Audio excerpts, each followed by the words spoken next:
Paz, eterna paz, tesouro que nunca se estraga. A riqueza de Cristo não falha, confio nele, sim.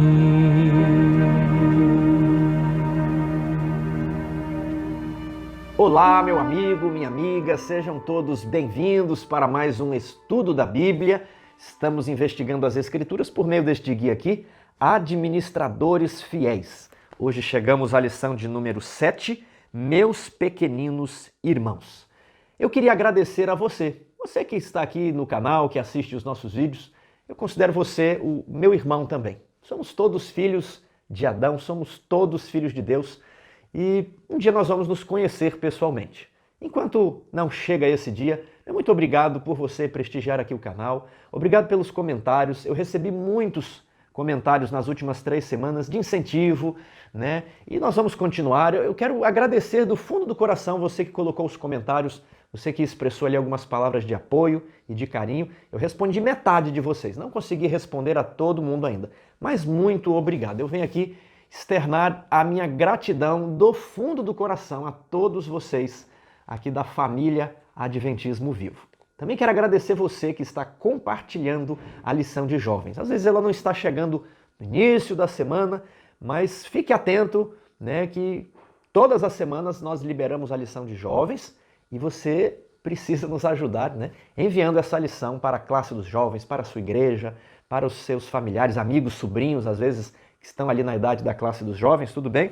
Muito obrigado. A lição aqui fala sobre ajudar os pobres não é apenas uma opção, também faz parte da lei de Deus, porque o Filho do Homem veio buscar e salvar o que estava perdido. Infelizmente, Satanás provocou muita ruína neste mundo. Muitas crianças nasceram em lares sem oportunidade. Eu e você tivemos oportunidade, tivemos um lar estável. Quantas outras não tiveram uma família estruturada, nasceram em países sem conhecer o cristianismo? E quanta miséria, quanta doença Satanás não inflige aos seres humanos a fim de destruí-los, a fim de ferir o coração de Deus. Então, eu e você somos os mordomos de Deus. Tudo que Deus nos confiou pertence a Deus. Às vezes, raciocinamos de uma maneira, olha, é só 10% que eu vou devolver para Deus. Mas, na verdade, tudo é dele, né? Nós devolvemos 10% para o mantimento dos ministros, nós temos as nossas ofertas de gratidão e nós também precisamos cuidar dos nossos pequeninos irmãos, aqueles que nos rodeiam, os menos afortunados. Então, isso aqui vai do seu coração, esse é o cuidado que nós temos para com aqueles que não tiveram tantas oportunidades. Da mesma forma que Deus foi misericordioso e nos amou, eu e você que não tivemos tantas oportunidades, estamos aqui na terra de pecado. Então essa ideia, nós somos guardadores dos nossos irmãos, né? Então precisamos pensar, ajudar. Eu sei que o brasileiro é um povo que tem um bom coração, que ajuda vizinho, que ajuda a pessoa, né, no sinal. Uma vez eu fui passar em um pedágio, irmãos, eu havia esquecido a minha carteira, não tinha cartão de crédito, não tinha nada, ou eu não me lembro se eu tinha carteira e não tinha nenhum dinheiro, eu sei que eu não tinha moedas no carro, né? Eu não tinha nada. E eu levantei, olhei para o carro de trás, eu falei, amigo, tem como você me emprestar R$2? Era R$2 o pedágio. E ele me deu R$2 e eu falei, tem como eu pagar você? Ele falou, não, eu estou lhe dando. Então o brasileiro é um povo com o coração aberto, né? Graças a Deus. E nós precisamos realmente olhar ao nosso redor. Quem você vai ajudar? Aqueles que estão ao seu lado, os da sua família, os da sua casa. Então, Deus pede para você ajudar quem está perto, quem está próximo, aquele que você encontra pelo seu caminho. Domingo, vida e ministério de Jesus. Leia Lucas 4,16 e compare com Isaías 61. Qual é a diferença nos dois textos? Lucas 4, verso 16. Indo para Nazaré, onde fora criado, entrou num sábado na sinagoga, segundo o seu costume, e levantou-se para ler. Então lhe deram o livro do profeta Isaías, e abrindo o livro achou o lugar onde estava escrito: O Espírito do Senhor está sobre mim, pelo que me ungiu para evangelizar aos pobres. Enviou-me para proclamar libertação aos cativos e restauração da vista aos cegos, para pôr em liberdade os oprimidos e para apregoar o ano aceitável do Senhor. O que é esse ano aceitável do Senhor? Muito se tem discutido sobre qual era esse ano. Era um ano sabático? Era um ano jubileu? Tanto o ano sabático como o ano jubileu, eles estão associados à liberdade, a quebrar as cadeias que oprimem as pessoas. Então, a cada 7 anos, todos os escravos em Israel deveriam ser alforriados. Era o ano sabático, era o ano de descanso. E não era só o descanso do fazendeiro, do agricultor, era o descanso também do escravo e do assalariado. Então, as dívidas deveriam ser perdoadas. Então, a ideia era de proclamar a liberdade, que o jugo de Deus é um jugo suave e leve, né? Então, eles não deveriam só pensar em dinheiro, eles iriam parar de trabalhar 100 anos e um ano eles paravam. É claro que havia roupa para lavar, havia trabalho doméstico para fazer, mas a terra iria descansar. Tiago, e eles iriam viver de quê? No 6º ano, Deus iria dar uma bênção, a terra produziria muito, para que eles pudessem ficar sustentados no 7º ano sem precisar de plantar. E a terra também iria se regenerar. Então, isso era uma bênção de Deus, e essa bênção devia ser compartilhada por todos. Eu imagino que era uma maneira de tirar férias, não é? Eles estavam ali labutando, trabalhando o tempo inteiro, e aí no 7º ano eles descansavam. Existe também o ano jubileu, que ele era o 7º, ele era após um ciclo de 7 anos sabáticos. Então, após 49 anos, o ano 50 seria um jubileu. Agora, o ano 50 já seria também o ano 1 do próximo ciclo, né? Então, no ano 50, todas as propriedades, elas retornavam aos seus antigos proprietários, aos possuidores originais. De modo que não houvesse uma concentração de renda, né? Alguns iriam comprando propriedades e outros iriam empobrecendo, e aí teriam de se mudar para as cidades, né? Não. O plano de Deus era que as heranças sempre retornassem às famílias originais para as quais foi repartida a terra. Então, tanto o ano sabático como o ano jubileu, ele é um ano de liberdade, um ano de misericórdia, um ano de graça. Então, aqui diz o texto, olha, o Espírito do Senhor está sobre mim, né? Eu sou o Messias e eu vim trazer o quê? Eu vim evangelizar os pobres, proclamar a libertação aos cativos, a quem estava preso, restaurar a vista aos cegos, pôr em liberdade os oprimidos. Olha que obra maravilhosa. Agora, quando vamos em Isaías, capítulo 61, nós percebemos que Jesus não leu o texto completo. Olha, o Espírito do Senhor Deus está sobre mim, porque o Senhor me ungiu para pregar boas novas aos quebrantados. Enviou-me a curar os quebrantados de coração, a proclamar libertação aos cativos e pôr em liberdade algemados, a pregoar o ano aceitável do Senhor. Jesus parou aqui, né? Se Jesus tivesse continuado o texto de Isaías, ele iria ler assim, e o dia da vingança do nosso Deus. Ele não leu o dia da vingança do nosso Deus. Ele parou em proclamar o ano aceitável do Senhor. Tiago, o que você respondeu? Eu respondi assim, o Messias iria concretizar a esperança dos aflitos, a esperança dos que estavam oprimidos. E a terra que andava em trevas viu grande luz, né? Grande luz brilhou sobre a Galileia dos gentios. Essa é uma profecia, está ali nos primeiros capítulos de Isaías. Então, naquele tempo, Jesus estava proclamando o ano aceitável do Senhor. E aqueles que não querem viver de acordo com esses princípios, né, em algum momento no futuro, receberão a vingança, o dia da vingança de Deus. Então, perceba que naquele dia Jesus falou, hoje se cumpriu esta escritura, hoje veio aqui o Messias. Você quer seguir o Messias, você tem que viver de acordo com o caráter do Messias, de aliviar os sofrimentos daqueles que estão à sua volta. Às vezes pode ser o sofrimento da sua família e às vezes não tem nada de dinheiro, é apenas relacionamento, não é? Então, esse é o caráter do Messias. Se você não viver de acordo com esse espírito, de sempre dar uma palavra boa, te trataram mal, ofereça outra face, né? Deram uma palavra ruim, fizeram o seu dia ruim, seja calmo e paciente. Eu percebo como que os meus filhos estão me ensinando que eu não sou uma pessoa paciente. eu não sou pacífico, eu não tenho os frutos do Espírito. Mas pelo fato dos meus filhos estarem me mostrando que eu ainda não tenho esse caráter, né?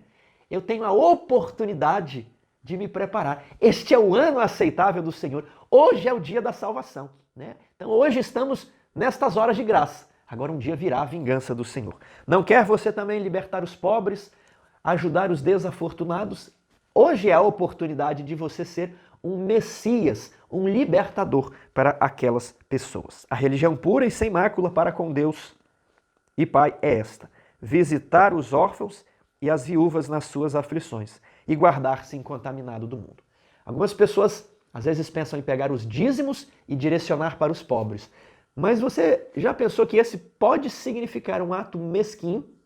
Porque se tudo é de Deus e Ele pede não ajunteis tesouros nesta terra, os dízimos nós apoiamos os pregadores do Evangelho. As ofertas nós apoiamos as instituições que estão pregando as 3 mensagens angélicas. E além disso, nós também liberalmente separamos um caixa para os pobres. Então aqui em casa, desde que nos casamos, eu e minha esposa, né, separamos um caixa para os pobres e você pode fazer a mesma coisa. Muitas pessoas pensam ali, mas os dízimos eram dados para os pobres, ali em Deuteronômio 14, né? As pessoas citam muito esse texto. Mas aquele ali era o segundo dízimo e era um dízimo destinado a atender as necessidades.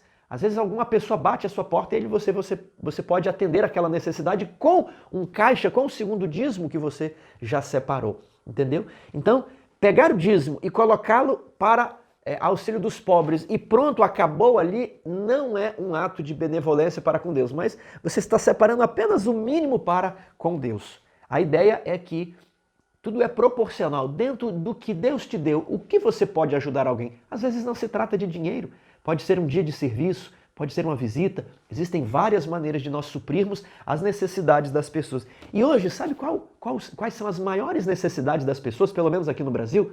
Necessidades emocionais. As pessoas têm necessidade de conversar, de desabafar, porque todos vivem graves crises de angústia mental. Todos.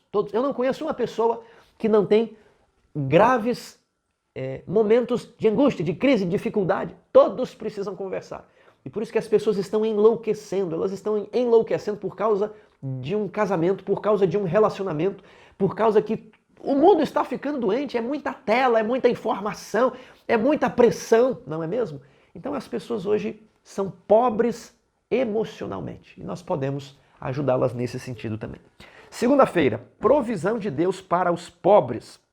Leia Levítico 23, 22 e Deuteronômio 15. Por mais diferente que seja o contexto hoje, que princípios devemos tirar destes versos? Levítico 23, 22. Quando cegardes a messe da vossa terra, não rebuscarei os cantos do vosso campo, nem colherei as espigas caídas da vossa cega. Para o pobre e para o estrangeiro as deixareis. Eu sou o Senhor, vosso Deus. Olha que interessante. Eu respondi assim: não rape o copo do liquidificador. Quando eu era criança, de vez em quando a minha mãe deixava ali o copo do liquidificador, ela ia fazer bolo, né? Ou ia fazer alguma calda, uma cobertura. Então as crianças gostavam, né? Pegar aquela massa de biscoito ali, rapar aquela massa e comer. Era docinha, era tão gostosa. Se você já fez isso, escreva aqui, Tiago. Eu, quando era criança, rapava o copo do liquidificador. Você escreva aqui nos comentários, né?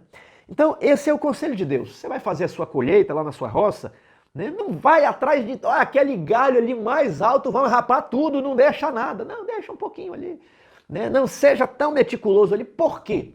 Porque às vezes uma pessoa não tem e ele pode vir aqui e colher um pouquinho para ele. Olha que interessante. Isso aqui caiu no chão, vamos lá, vamos buscar, vamos fazer a segunda catada. Não, olha, se caiu no chão, não preocupa não, a maior parte está aqui dentro do cesto, né? Deixa aquele que caiu no chão para alguém que não tem emprego, para o desempregado, né?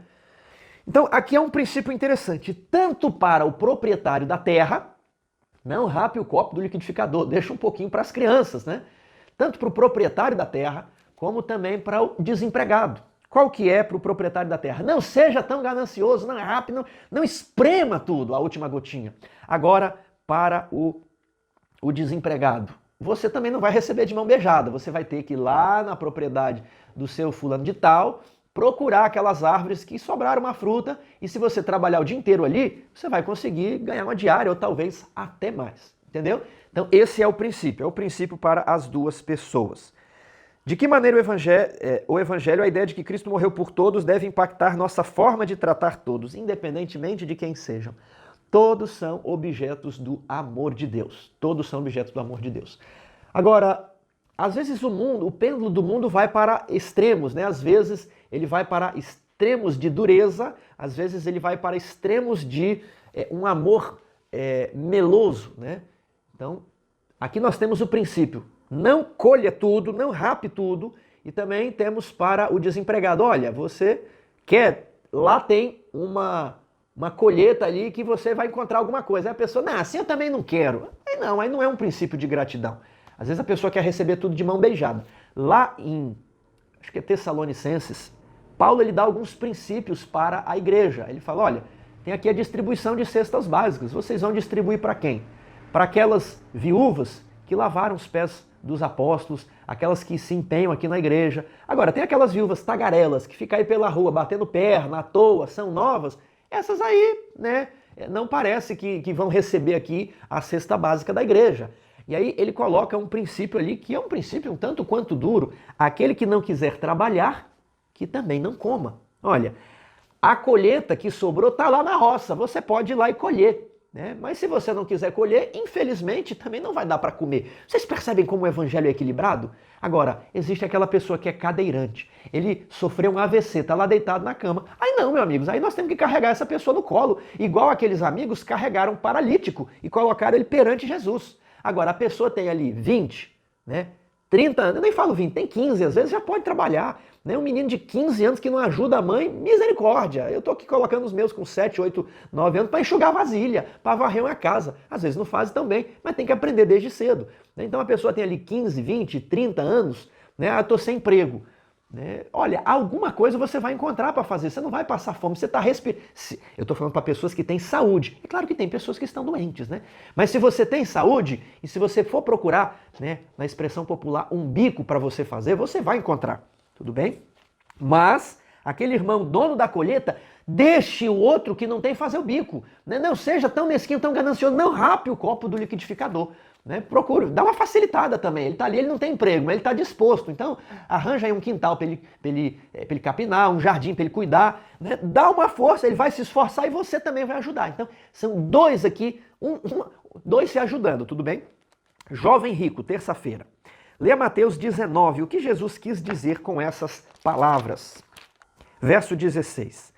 E eis que alguém, aproximando-se, lhe perguntou, mestre, que farei eu de bom para alcançar a vida eterna? E Jesus respondeu, se queres entrar na vida, guarda os mandamentos. Só um detalhe, ele não perguntou aqui para ser salvo. Ele perguntou vida eterna. Eu pretendo dar continuidade àquela série das alianças e nós vamos trabalhar os tipos de justiça, nós vamos trabalhar o que é justificação, né? Qual é a diferença de salvação, perdão, para a vida eterna, né? Só um gostinho aqui. Os anjos, eles têm a vida eterna, né? Os anjos nunca pecaram, os anjos não precisam de salvação, né? Os anjos têm a vida eterna. E os anjos precisam de obedecer. Para quê? Para receber a salvação? Não, eles nunca pecaram. Os anjos precisam de obedecer, por quê? Porque essa é a regra geral do universo, essa é a regra para você manter a vida eterna. Se Adão tivesse permanecido na obediência antes da queda, ele teria a vida eterna. Então, muito antes de existir pecado, queda, perdão, salvação, já havia a necessidade de obedecer. Então, o jovem rico, ele pergunta aqui sobre a vida eterna. E Jesus falou, olha, lá em Levítico 17:5, se não me falha a memória, a regra que Moisés enunciou é, obedece, vive. Então, se você quer entrar na vida, guarda os mandamentos. E aí, o que o jovem rico falou? Eu guardo tudo. Aqui que está o problema. A pergunta dele foi boa. A resposta de Jesus estava correta. Jesus ainda faz menção a um princípio da lei de Moisés. Estes mandamentos, cumprindo-os, o homem viverá por eles. Isso está lá em Ezequiel, isso está em Neemias, isso está em todo o Antigo Testamento. Cumprindo os quais, o homem viverá por eles. Tudo bem? E Jesus responde, olha, a vida é para quem cumpre os mandamentos. E aí, como que o jovem rico se declara? Bom, isso eu cumpro. Existe algo mais? E é Jesus fitando no íntimo do coração, olhando dentro dos seus olhos, Jesus responde assim: jovem, uma coisa te falta. Se queres ser perfeito, vai, vende os teus bens e dá aos pobres, e terás um tesouro no céu. Essa história ela é repetida nos 3 evangelhos, né? Mateus, Marcos, Lucas, e cada evangelista dá um detalhe da história. Mas veja só, Jesus não falou isso para ninguém, uma coisa te falta. Já pensou se Jesus falasse para você, fulano de tal, só uma coisa te falta? Quer dizer que você avançou bastante na sua caminhada cristã. Olha, uma coisa te falta. Agora, aquilo que faltava para o jovem rico era o seu grande ídolo, eram as riquezas. Uma coisa te falta. E Jesus apertou bem na ferida, bem no mandamento que aquele jovem não cumpria. Era o primeiro mandamento. Amar a Deus sobre todas as coisas. Amarás o Senhor com todo o teu coração, com toda a tua alma, com todo o teu entendimento. Ele não amava a Deus sobre todas as coisas, ele amava as riquezas. Ele não havia encontrado a pérola de grande preço. Quando o homem encontra a pérola de grande preço, ele vai e vende tudo para tentar adquirir aquela pérola. E ele não entendia o reino de Deus, oferecendo para ele mais vantagens do que as suas riquezas terrenas ofereciam. E a Bíblia diz que ele retirou-se triste por ser dono de muitas propriedades. Então Jesus disse aos seus discípulos: em verdade vos digo que um rico dificilmente entrará no reino dos céus. Às vezes algumas traduções modernas traduzem esse texto de maneira diferente. Aqueles que confiam nas riquezas, né, entrarão nos reinos dos céus. Mas aqui está, né, um rico. Por quê? Porque a tendência de quanto mais posses você tem, a tendência é que mais você vai o quê? Confiar nessas posses. O mandamento de Jesus, ele é duro e direto. Não ajunteis tesouros, porque onde estiver o seu tesouro, estará também o seu coração. Então o rico, normalmente ele tem um grande tesouro na terra. E qual é a tentação? O coração dele estará no tesouro. Então é muito difícil renunciar a esse tesouro. É muito difícil ter o tesouro e não ter o coração no tesouro. Você está entendendo? E aí Jesus diz, é difícil que um rico entre no reino dos céus. Mas aí quando nós vamos para o Evangelho de Lucas, eu gostaria que você fizesse esse exercício na sua classe. Você vai ter aqui em Lucas capítulo 18 a história do jovem rico, né? E os discípulos falaram assim, Senhor, se é assim, quem poderá ser salvo? Mas Jesus respondeu, os impossíveis dos homens são os possíveis para Deus. Os extremos dos homens são as oportunidades de Deus. Quando às vezes vem uma angústia, um infortúnio, uma calamidade, é o momento que Deus usa para mostrar que aquela pessoa perdeu tudo aqui na terra, mas ela pode obter um tesouro no céu.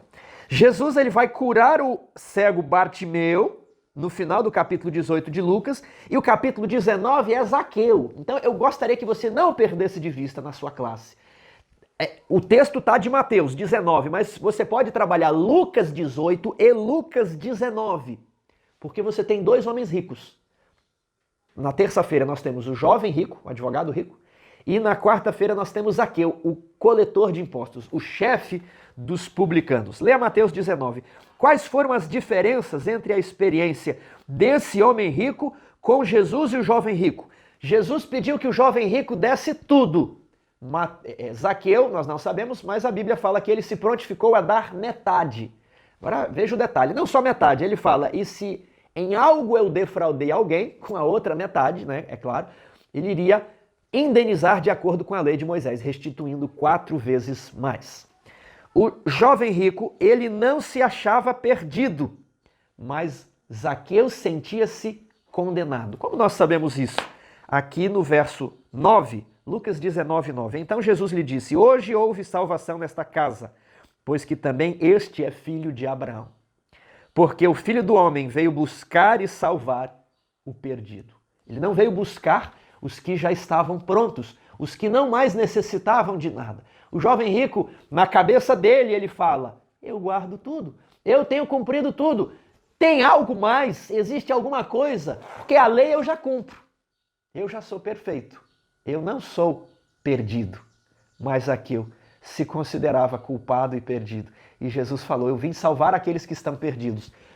não caia, né, no engano de achar que o jovem rico guardava tudo. Ele disse que ele guardava tudo, mas o próprio texto, e a lição explorou muito bem isso, ele não guardava tudo, ele amava mais as riquezas do que amava Deus.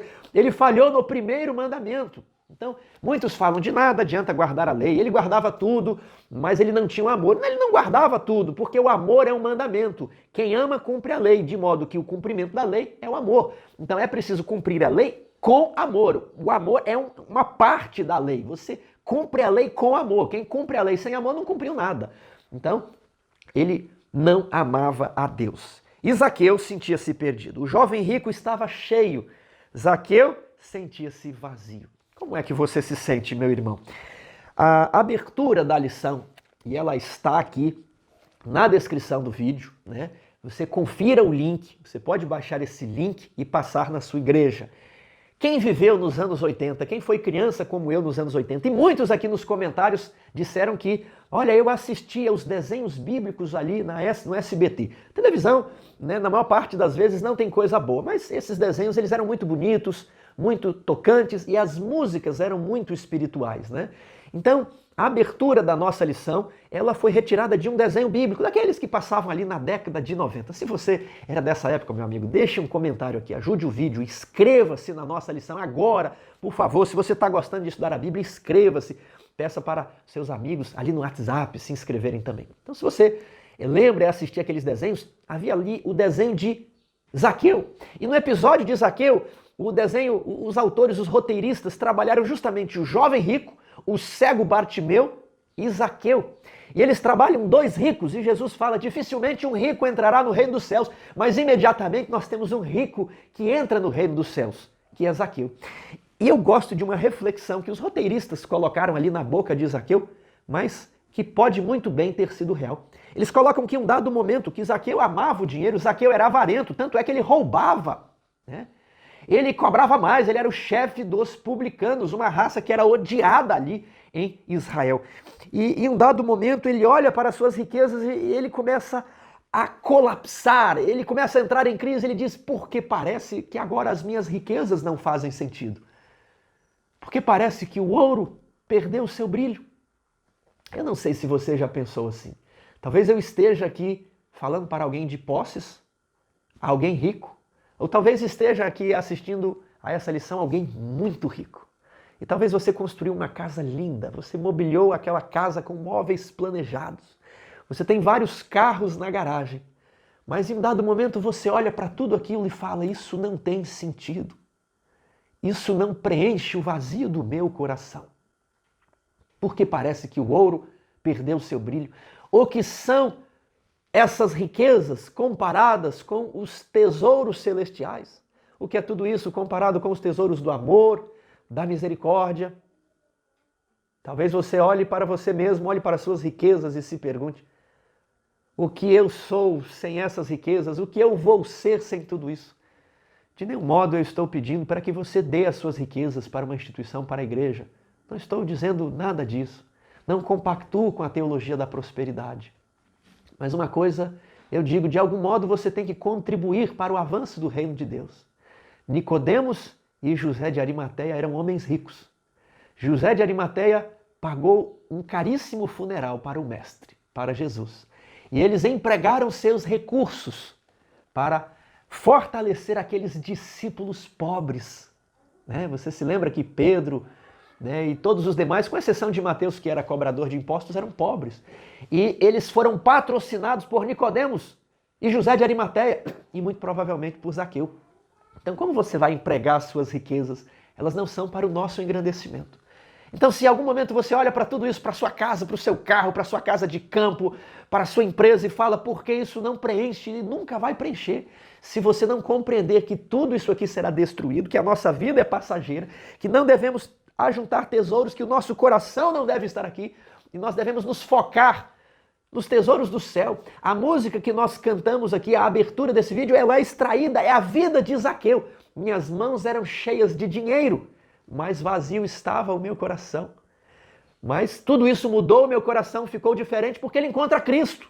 E aí quando ele encontra Cristo e ele restitui o que ele roubou, ele alivia as necessidades dos pobres e sofredores, Ele deita na sua cama e ele canta: paz, eterna paz, tesouro que nunca se estraga. Sei que encontrei o meu Salvador. Confio nele e tenho paz, eterna paz, tesouro que nunca se estraga. As riquezas de Cristo não falham. Meu querido amigo, que tal ser rico? Que tal ser rico com Cristo? Essa riqueza nunca vai falhar. Vamos estudar a vida de mais uma pessoa rica. E as riquezas dele falharam. Jó. Leia Jó 1:8. Como o patriarca foi descrito pelo próprio Deus. Jó 1, verso 8. Perguntou ainda o Senhor a Satanás: observaste a meu servo Jó? Porque ninguém há na terra semelhante a ele, homem íntegro e reto, temente a Deus e que se desvia do mal. Jó, ele era obediente. Jó, ele se desviava das situações onde ele seria tentado. Jó, ele era um homem íntegro. A palavra hebraica ali é tam. Nós temos tamim, que era a qualidade daquele cordeiro sem defeito. Deus falou para Abraão: anda na minha presença e seja tamim, seja perfeito. Isso está lá em Gênesis 17:1. Anda na minha presença e ser tamim. Aqui é dito que Jó, ele era tam, ele era tamim. Jó, ele tinha essa característica. Tanto é que a King James traduziu íntegro por perfect. A King James colocou assim: anda, eu vou deixar aqui, embaixo no vídeo, o verso da King James. Anda na minha presença, aliás, anda na minha presença. Eu estou repetindo Gênesis 17:1, Observaste o meu servo Jó, porque ninguém há na terra semelhante a ele, homem perfeito. Isso não quer dizer que Jó não poderia mais pecar. Isso não quer dizer que Jó já tinha aprendido tudo e não aprenderia mais nada. Não quer dizer isso. Isso quer dizer ser perfeito, ter o caráter. Aliás, algumas pessoas pensam: Jó não podia ser perfeito porque ele não tinha asas. Jó, ele era mortal. Mas quando nós falamos de perfeição, não é a perfeição física, não é o ideal de perfeição grego, que você alcança ele, atinge ele e não tem mais nada para alcançar. A perfeição que nós falamos aqui é a perfeição de caráter. E ela não é estática, ela não é fixa, ela é sempre progressiva. Então, ser perfeito, ter o caráter perfeito, é estar em total acordo com a vontade revelada de Deus. Alguns conhecem mais da vontade revelada, outros conhecem menos. Alguns só conhecem o Novo Testamento, outros conhecem o Novo, o Velho. Alguns conhecem o espírito de profecia, alguns sequer conhecem o cristianismo. Então, ter o caráter perfeito é andar de acordo com a vontade revelada de Deus. E aqui não é Moisés falando sobre Jó, é Deus falando. Jó, Deus reconhecia que Jó era um homem perfeito, tinha um caráter perfeito. Isso não impediu que Jó aprendesse mais coisas sobre Deus, evoluísse até o fim do livro de Jó. Tudo bem? Então, Jó é descrito dessa forma por Deus. Não queria você ser descrito da mesma maneira? E mesmo sendo um homem reto, íntegro, a lição aqui dá mais um detalhe. Antes de fazer a aplicação, vamos aqui. Jó 29, versos 12 a 16. Além de toda aquela descrição, ela engloba o cuidado que Jó tinha pelos necessitados. Jó 29, 12. Porque eu livrava os pobres que clamavam, e também o órfão que não tinha quem o socorresse. A bênção do que estava a perecer vinha sobre mim, e eu fazia rejubilar-se o coração da viúva. Eu me cobria de justiça, e esta me servia de veste. Como manto e turbante era a minha equidade. Olha, eu me cobria de justiça. Ele reconhece, eu praticava a justiça, tanto de obedecer à lei de Deus, como a justiça social para com os pobres. Eu me fazia de olhos para o cego e de pés para o coxo. Dos necessitados era pai, e até as causas dos desconhecidos eu examinava. Então, qual que é a ideia aqui? Jó, ele praticava a liberalidade, ele cuidava dos desafortunados, mas ele também investigava. Quem é esse desconhecido aqui que está pedindo ajuda? Quem é você? Você é filho de quem? Você vem da onde? Às vezes a pessoa fala assim: me ajuda aqui, eu trabalhei hoje aqui, mas eu estou precisando de um dinheiro. Mas eu perguntei para essa pessoa: olha, mas você trabalhou na fazenda de quem? É ali na cidade do lado. Eu falei: mas quem que era essa pessoa? Eu estava colhendo café. Tá, e como é que você chegou até aqui? Às vezes a pessoa não sabia, então às vezes a pessoa pode estar querendo aplicar um golpe. Nós Não devemos desviar os olhos dos necessitados, mas devemos procurar investigar aquela situação. Aqui tem um comentário do Espírito de Profecia. Não esperem até que os pobres chamem a sua atenção para as suas necessidades.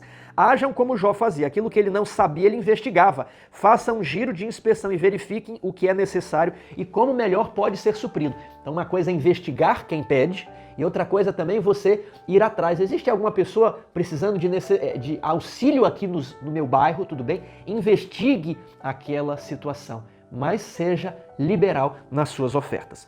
Veja que caráter incrível de Jó. Agora, mesmo assim, aqui está o ponto. Jó perdeu tudo. Mesmo assim, Jó perdeu tudo. Existe uma ideia por aí de que se você devolve o dízimo, você vai ser rico. Faça um investimento com Deus, devolva o dízimo e Ele vai te dar dinheiro, Ele vai te dar um frete no caminhão, Ele vai te dar um emprego, Ele vai te dar uma promoção, Ele vai te dar isso, aquilo. Deus pode dar todas essas coisas e são bênçãos de Deus. Agora, não necessariamente Ele vai lhe dar essas coisas. Jó era um homem rico e perde tudo. Ele é provado e depois Deus dá tudo de volta. Quem destruiu Jó? Não foi Deus. Talvez você está sendo fiel nos dízimos e nas ofertas. E ali Deus fala, provai-me nisso. E você prova a Deus e parece que você está sendo um sofrimento de Jó. Lembre-se, quem deu prejuízo em você foi Satanás. Quem quer te destruir é o diabo, não é Deus. E talvez você é a testemunha de Deus, de que Deus pode confiar em você e que você não vai falhar. E Deus está falando, eu não comprei a obediência do Mário, eu não comprei a obediência da Shirley, eu não comprei a obediência do Antônio. Eles são obedientes e são fiéis, eu confio neles. Ainda que Satanás os prejudique, eles estão ali, fiéis nos dízimos e nas ofertas. Veja que bonito. Não compactue com a teologia da prosperidade. Você pode devolver os dízimos e sempre ser um empregado assalariado. Você vai receber bênçãos, não necessariamente monetárias. Pedro, João, Paulo poderia ter sido um grande advogado, era um grande rabi, era uma promessa do seu tempo. Morreu decapitado, ninguém compareceu em sua última defesa. E tantos outros apóstolos, discípulos dos apóstolos, morreram pobres. Não eram dizimistas, não eram fiéis, todos morreram pobres. Jesus era pobre, José e Maria eram fiéis, mas eram pobres. O que eu quero dizer é que nós devemos ser fiéis independente das circunstâncias. Jó falou, o Senhor deu, o Senhor tomou. Bendito seja o nome do Senhor. Talvez Deus hoje está dando bênçãos para você. Talvez hoje você está sofrendo prejuízos. Satanás está tirando o que Deus deu. Seja fiel a Deus. Se você é um rico, meu amigo, lembre-se de não colocar o tesouro do seu coração aqui. Tudo vai passar. Se a morte vier, você perde as suas riquezas instantaneamente. Mas lembre-se de acumular tesouros no céu. Existe um verso que Jesus falou, granjeai amigos com as riquezas da injustiça, para que vos faltando elas, as riquezas da injustiça, esses amigos vos recebam nos tabernáculos eternos. Que Deus o abençoe.